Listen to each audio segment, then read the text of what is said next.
When I was a kid, I took all kinds of music lessons. I took piano, I took recorder, I took violin, and guitar quite a bit. I always wanted to practice.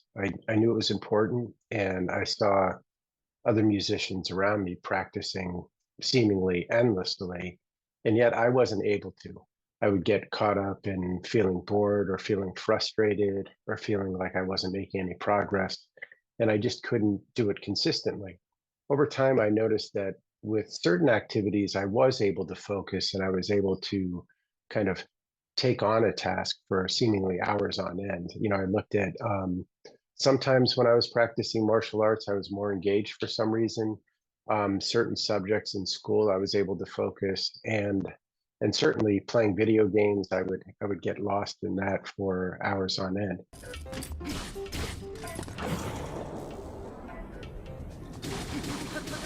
So in this video, I'm going to go over a few things that you can do in the way that you orient yourself to your practice, the way you structure your practice, so that hopefully it can become more effective for you and hopefully a little bit more enjoyable and addictive.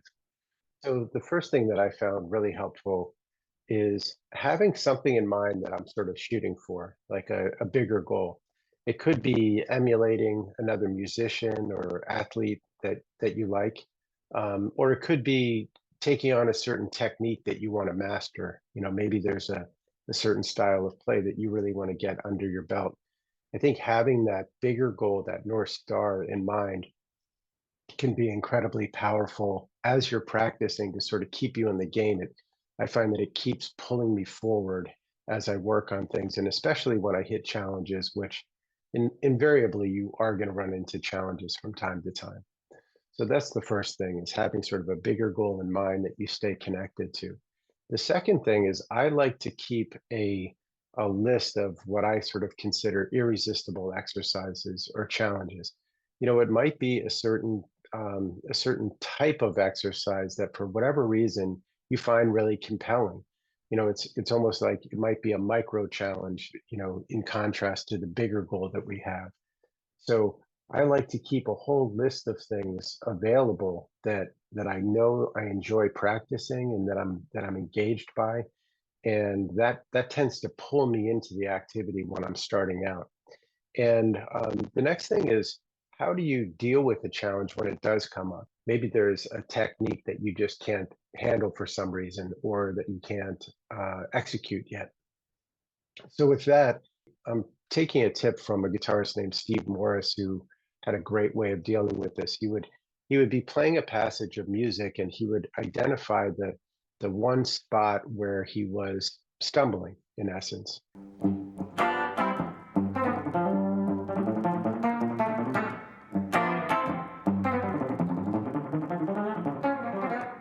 And then he would really analyze, okay, what's going on in this one place where I'm not able to execute? And from that, he would take that and create a whole variety of exercises just around that one competency. He might, certainly he would slow it down, and he would develop really compelling exercises that he could play just to improve that one little aspect of his playing. Um, And one thing that he really emphasized is, in creating these exercises, you want to make them interesting. You want to have a lot of variety, because nothing sort of kills momentum practicing than sort of getting caught in boredom. Again, to repeat that sort of method, you you identify the area where you're having difficulty, and you really zero in on the real point where you're stumbling, and then begin to create exercises out of that. And I think if you do that and you make that engaging enough, you'll find that you can take on many more challenges than you can imagine. So let's look at a way of sort of pulling all this together.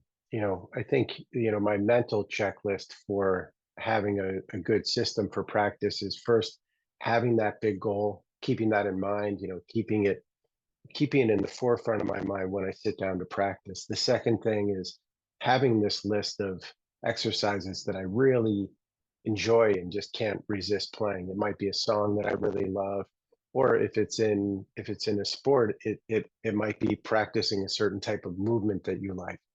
Um, so you have your big goal, then you have this stack of irresistible exercises, and then as you're practicing, invariably you might hit a challenge, and that's when you would go into what Steve Morse does of, breaking down the challenge, breaking it into sort of a micro challenge and building exercises out of that. I find that having these things sort of laid out, like I'll make a list. It does two things. It pulls me into the activity of practicing. I'm actually excited to get to it.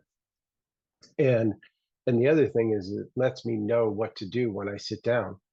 I'll look at my list and I know which activities I'm most drawn to. There's certain exercises I like to warm up with, and then there's certain exercises where I can focus for a little bit longer period of time.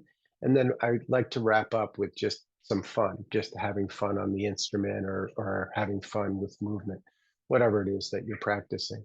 So again, to recap, have your big goal, keep that in mind. You can even put up somebody's picture or keep their music around. Um, keep a list of really compelling exercises that you just can't resist jumping into. And then having a way of breaking down bigger challenges and turning those into compelling exercises. So I hope this all works well for you and makes your practice a little bit more enjoyable. And I would love to hear about it.